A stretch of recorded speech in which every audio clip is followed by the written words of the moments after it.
نحمده ونصلي على رسوله الكريم اما بعد اعوذ بالله من الشيطان الرجيم بسم الله الرحمن الرحيم قال الله تبارك وتعالى في كلامه المجيد والفرقان الحميد نساؤكم حرث لكم فأتوا حرثكم أنى شئتم وقدموا لأنفسكم واتقوا الله واعلموا أنكم ملاقوه وبشر المؤمنين صدق الله العلي العظيم۔ میرے واجب الاحترام خواتین و حضرات، ارشاد باری تعالی ہے نساؤکم حرث لکم، تمہاری بیویاں تمہارے لیے کھیتی ہیں، فَأْتُوا حَرْثَكُمْ، بس آؤ تم اپنی کھیتیوں کے پاس، اَنَّا شِئْتُمْ، جیسے چاہو، وَقَدِّمُوا لِأَنفُسِكُمْ، اور آگے بھیجو اپنی جان کے لیے۔ اس آیت کے اندر اللہ رب العالمین یہ ارشاد فرما رہے ہیں تمہاری بیویاں، یعنی جن سے آپ نے نکاح کیا، وہ آپ کی زوجہ ہیں، وہ آپ کی بیویاں ہیں، انہیں آپ پابند کر سکتے ہیں، انہیں اپنے گھر میں رکھ سکتے ہیں۔ ان کے لیے کچھ حدود اور قیود ہیں۔ سب سے پہلی چیز تو یہ ہے بیوی کا اپنے شوہر پر پہلا حق یہ ہے کہ وہ اسے سر چھپانے کے لیے جگہ دے، رہنے کے لیے جگہ دے جہاں وہ عزت کے ساتھ رہ سکے، جہاں وہ اپنی خوشی کے ساتھ اپنا وقت گزار سکے، بلا وجہ کسی کی روک ٹوک، کسی کا تنگ کرنا اس کے لیے نہ ہو۔ شوہر اس کا خیال کرے،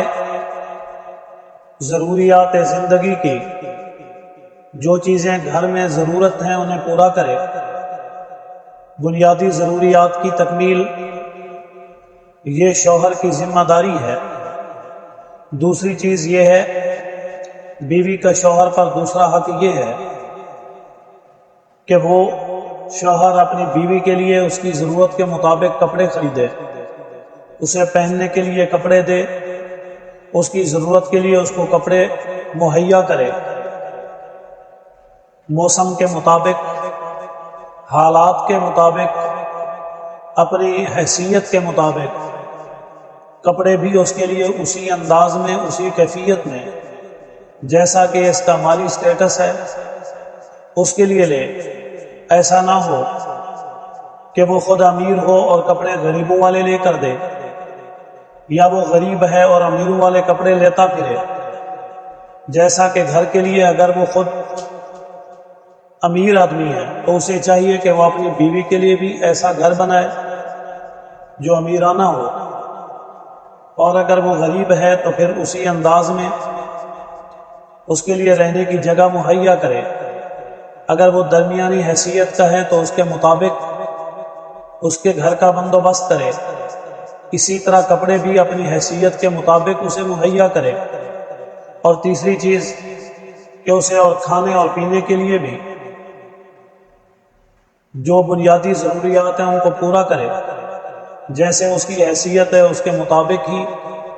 اس کی خوراک کا بندوبست کرے۔ اب یہ چیزیں مرد کے لیے لازم ہیں کہ وہ اپنی بیوی کو ضرورت کے مطابق جیب خرچ بھی دے، تاکہ وہ عزت کے ساتھ، سکون کے ساتھ، خوشی کے ساتھ اپنا وقت گزار سکے۔ اگر یہ سب چیزیں وہ ان کو مہیا کر رہا ہے تو پھر اسے پابند رکھنے کا اسے اختیار ہے۔ کہا گیا ہے کہ پھر عورت کو بھی چاہیے کہ وہ مرد کے حقوق پورے کرے، جس چیز سے وہ منع کرے اس سے رک جائے، جس چیز کی حفاظت کا حکم دے اس کا خیال کرے، اس کے گھر کا خیال کرے، اس کے مال کا خیال کرے، اس کے بچوں کا خیال کرے، خاص کر اس کی عزت کا خیال کرے۔ شوہر کے لیے ضروری ہے کہ وہ اپنی بیوی کی جائز خواہشات کی تکمیل کرے، اس لیے فرمایا نساؤکم حرث لکم، تمہاری بیویاں تمہارے لیے کھیتی ہیں، فاتو حرثکم، بس آؤ تم اپنی کھیتیوں کے پاس، انا شئتم، تم ان کے ساتھ میل ملاقات جس انداز سے چاہو کر سکتے ہو، جب چاہو ان سے ملاقات کر سکتے ہیں، یہ اجازت ہے۔ جب شوہر بیوی کے تمام ذمہ داریاں اخراجات پورے کر رہا ہے تو بیوی کو بھی یہ اجازت نہیں کہ وہ شوہر کے لیے روڑے اٹکائے یا اس کے لیے مسائل کھڑے کرے یا اسے پریشان کرے۔ فرمایا وقدموا لانفسکم، صرف نیت یہ نہ ہو کہ اپنی خواہش کی تکمیل، بلکہ نیت یہ ہو کہ اللہ تعالیٰ اس بیوی کے ذریعے مجھے اولاد عطا کریں گے، میرے محبوب کی امت یعنی مسلمانوں کی تعداد میں اضافہ ہوگا، اللہ تعالیٰ کی عبادت کرنے والی برگزیدہ لوگوں اس دنیا میں آنے کا سبب بنے گی، میری اولاد نیک ہوگی، وہ نیکی کرے گی، وہ اچھے کام کرے گی، وہ اللہ کی عبادت کرے گی، وہ قرآن مجید کی تلاوت کریں گے، وہ ہر اچھا کام کریں گے جو اپنے ماں باپ کے لیے آخرت کا ذریعہ اور آخرت کا ذخیرہ بنے گا۔ تو فرمایا کہ نیت یہ ہو کہ میری اولاد ہوگی اور میں اپنی اولاد کو اچھا بناؤں گا، نیک بناؤں گا، اچھائی کے راستے پر چلنے کی انہیں تلقین کروں گا، ترغیب دوں گا۔ حدیث مبارکہ میں آتا ہے کہ آپ نکاح، آپ شادی، آپ بیوی اس عورت کو بنائیں، اس خاندان سے بنائیں جس خاندان میں بچوں کی ولادت کی کثرت ہو، یعنی زیادہ بچے پیدا کرنے والے خاندان میں آپ رشتہ کریں، تاکہ زیادہ بچے ہوں گے تو اس سے مسلمانوں کی تعداد میں اضافہ ہوگا، حضور کی امت میں اضافہ ہوگا۔ حضور علیہ الصلوۃ والسلام فرماتے ہیں جس کا مفہوم یہ ہے کہ قیامت کا دن ہوگا، میں پوری کائنات کے سامنے، پوری امتوں کے سامنے اللہ کے دربار میں اپنی امت کی کثرت پر فخر کروں گا، میں اپنی امت کے تعداد کے زیادہ ہونے پر فخر محسوس کروں گا اور اس کا اظہار کروں گا اور اس فخریہ انداز کو سب کے سامنے پیش کروں گا۔ اس لیے فرمایا وقدموا لانفسکم، تو آپ اپنی آخرت کے لیے بھی اپنی اولاد کو ذخیرہ بنائیں، انہیں ذریعہ بنائیں۔ واتقوا اللہ، اور خواتین کے حقوق میں اللہ سے ڈریں۔ وَاعْلَمُوا، اور جان لیں، انکم ملاقو، بے شک تمہاری ایک دن اللہ سے ملاقات ہونی ہے۔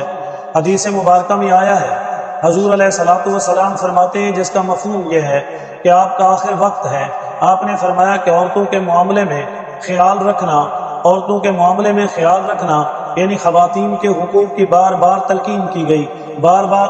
اس جانب ترغیب دی گئی کہ آپ ان کا لحاظ کریں، ان کا خیال کریں، ان کی نرمی کا، ان کی کمزوری کا آپ ناجائز فائدہ نہ اٹھائیں، بلکہ ان کے ساتھ رحم دلی والا معاملہ کریں، حسن سلوک کا معاملہ کریں، ان کے ساتھ ہر وقت پریشانی اور مسائل پیدا نہ کریں۔ انکم ملاقو الغرض، کہ ان کے حقوق کا لحاظ کریں۔ اگر آپ ایسا نہیں کریں گے تو یاد رکھیں ایک دن اللہ سے ملاقات ہونی ہے، اللہ تعالیٰ کو جواب دینا ہے، اللہ کے سامنے کھڑے ہو کر سب کچھ بولنا اور بتانا ہے۔ وبشر المومنین، اور جو لوگ اس کا خیال کرتے ہیں، لحاظ کرتے ہیں، فرمایا ان مومنین کو خوشخبری دے دو، اور ان مومنین کے لیے خوشیاں ہی خوشیاں ہیں جو اللہ کے حقوق اور حضور علیہ الصلوۃ والسلام کے فرامین کے مطابق اس امت میں سب سے زیادہ اپنے گھر والوں کے ساتھ حسن سلوک سے پیش آتے ہیں۔